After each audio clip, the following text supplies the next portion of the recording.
Fala galera que está aqui acompanhando todos os dias notícias e informações sobre tecnologia, negócio, inovação, investimento em startups. Se você está aqui pelo YouTube, pelo Face, pelo podcast Startups de Alto Impacto ou pelo iTunes, seja muito bem-vindo. Meu nome é Gerson Ribeiro e a gente fala aqui todos os dias sobre criação de novos negócios. E agora talvez você esteja se perguntando, Bitcoin é um bom negócio para entrar? É um bom investimento? Dá para construir empresa em cima disso? O que é um ICO? O que é um blockchain? O que é um Ethereum? O que são criptomoedas? São muitos termos, são muitas informações e com certeza duas coisas. Primeira, existem excelentes oportunidades para se construir negócios nesse ecossistema novo. E a segunda coisa, muito cuidado é preciso, porque muita gente vai perder dinheiro. E pra gente falar um pouco da febre, da mania do Bitcoin, mas não só do Bitcoin, a gente precisa falar das tulipas. O que tulipa tem a ver com Bitcoin? No século XVI,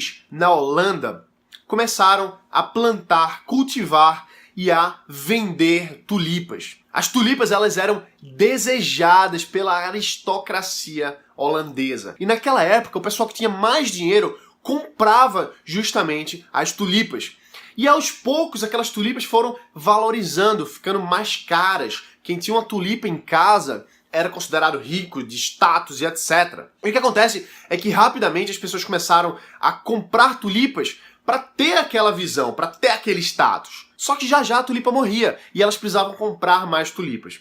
E o que acontece é que de repente as tulipas começaram a expandir em preço. Começaram a crescer. Já você comprava uma tulipa hoje e amanhã ela já estava valendo muito mais dinheiro. E o que acontece é que nesse meio tempo as pessoas começaram inclusive a negociar os papéis de tulipas. Então você não precisava ter uma tulipa para comprar e vender para alguém. Você chegava, ia para um cultivador de tulipas e comprava um papel que dava direito a uma tulipa que ainda ia nascer. Então foi assim que começaram a especular dinheiro em cima de papéis que davam direito a tulipas e que aquelas tulipas iam ser plantadas, crescidas e utilizadas por pessoas nas suas casas. Começou a valer tanto dinheiro as tulipas que tinha gente que vendia a própria casa para comprar tulipas, porque sabia que ela ia valorizar e que ele ia ganhar muito dinheiro. Muita gente vendeu tudo que tinha porque sabia que no dia seguinte já ia estar praticamente rico.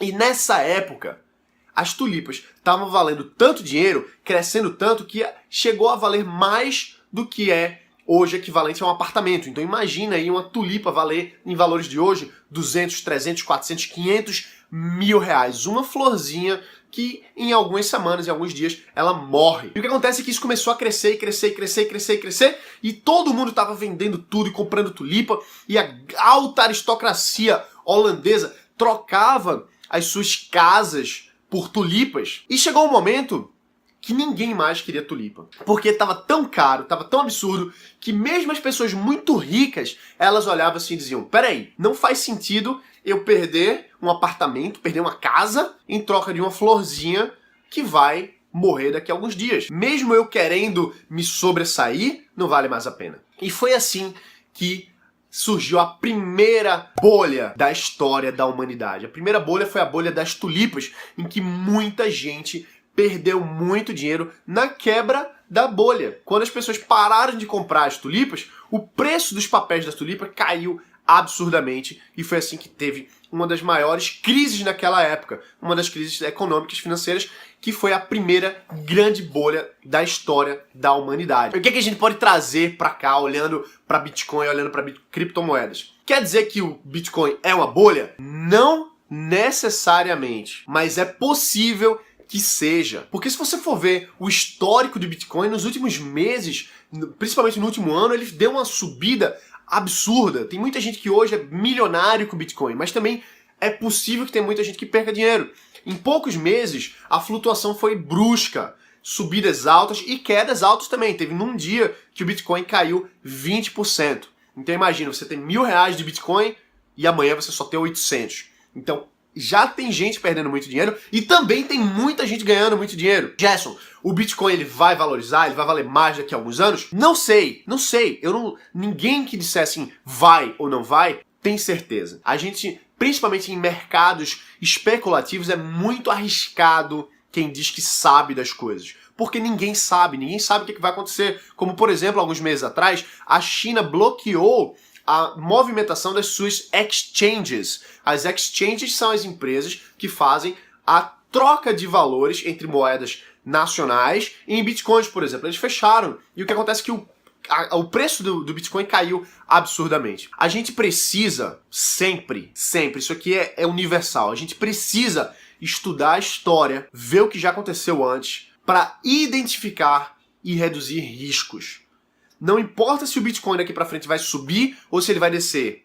A gente precisa estudar as tulipas. A gente precisa estudar a quebra de 1929, a gente precisa estudar a quebra dos bancos de 2008, a gente precisa estudar o que já aconteceu para a gente não se deixar cair. A gente precisa trabalhar, estudar, implementar e executar para a gente reduzir os nossos riscos e maximizar os nossos lucros. Então, você pode investir em Bitcoin, como também você pode não investir em Bitcoin caso você ache arriscado demais. Tem muita gente que vai fazer muito dinheiro com o Bitcoin, mesmo com a especulação, mesmo inclusive se for uma bolha. Vai ter gente fazendo dinheiro mesmo se for uma bolha. E também vai ter gente perdendo dinheiro se for uma bolha, claro. E se não for uma bolha também vai ter gente ganhando e perdendo. Então, a moral da história aqui é a gente ficar atento do que já aconteceu na história e identificar o que pode estar acontecendo de novo. Porque, lembra, o ser humano, ele é irracional. A gente pensa que a gente é racional, mas para muita coisa a gente não é. Tem uma coisa chamada Fear of Missing Out.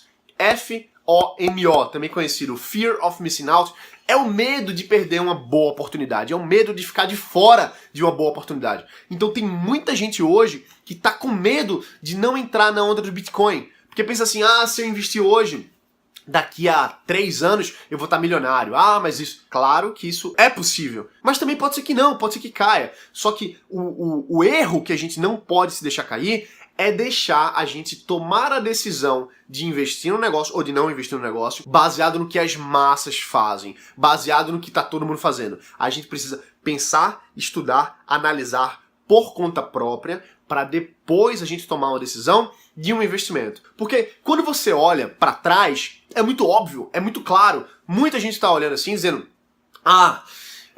se eu tivesse investido 5 anos atrás em Bitcoin, 3 anos atrás em Bitcoin, eu estaria rico hoje. Só que, quais são as oportunidades hoje que não são óbvias? Independente do que você está vendo hoje, independente de Bitcoin, criptomoeda, outras coisas. Com certeza, daqui a 5 anos, você vai olhar para trás e vai dizer, caramba, lá atrás, se eu tivesse feito isso, se eu tivesse investido. Só que agora não é óbvio. Se você olha ao redor, não é óbvio as grandes oportunidades. Não é óbvio que vai bombar de dinheiro daqui a algum tempo. Não é óbvio. Se fosse óbvio, tava todo mundo colocando dinheiro e lógico que ele ia acabar não sendo tão valorizado assim porque tanta gente aproveitou aquela oportunidade naquele mesmo momento. É a regra básica no mercado. É oferta e procura. Se tem muita oferta, se tem muita procura, a gente tem a variação de valor. Em resumo sobre isso, anos atrás, se você tivesse avaliado a oportunidade de Bitcoin, que talvez você tenha avaliado anos atrás, invisto em Bitcoin, não invisto, não vou investir porque eu não sei sobre isso. Agora a gente olha pra trás e diz assim, era óbvio que ia ficar bom, era óbvio que ia crescer. Só que a gente tem que ver daqui pra frente. É óbvio que vai ser bom o Bitcoin daqui pra frente, ou criptomoedas, ou ICOs, etc. É óbvio, ou não, pode ser que não seja também. Mas, moral da história é que existem várias outras oportunidades que você pode estar assumindo agora, que você pode estar investindo agora, que vão ser tão boas quanto, talvez até melhores, ou talvez um pouco piores, mas que vão ser boas oportunidades e a gente não está enxergando. Mas sempre, a gente precisa estudar o que já aconteceu no mercado. A gente precisa tomar decisões baseadas em inteligência e não nas emoções do povo, não no que fica aparecendo nos noticiários gerais, não no que está simplesmente surgindo aí. A gente tem que sempre buscar ser investidores, ser empresários, ser empreendedores baseados no que é mais rentável e que reduz ao máximo o nosso risco. Então é isso aí, essa foi a mensagem sobre hoje. A gente ainda vai trazer mais e mais conteúdos sobre Bitcoin, sobre ICO, sobre blockchain, sobre Ethereum. Tem vários conteúdos. Lembrando que a gente tem aqui conteúdo no YouTube todos os dias, no Facebook também, pelo Insta e pelo podcast Startup de Alto Impacto. Então, se você está acompanhando por aí, continua acompanhando. Se você ainda não está inscrito no canal do YouTube, se inscreve. Se você está vendo esse vídeo pelo Face, então compartilha isso daqui. E se você está no podcast Startup de Alto Impacto, deixa um review, faz toda a diferença. Eu fico muito feliz. E é isso aí, galera. A gente se vê aqui amanhã. Um forte abraço, bota pra quebrar e valeu!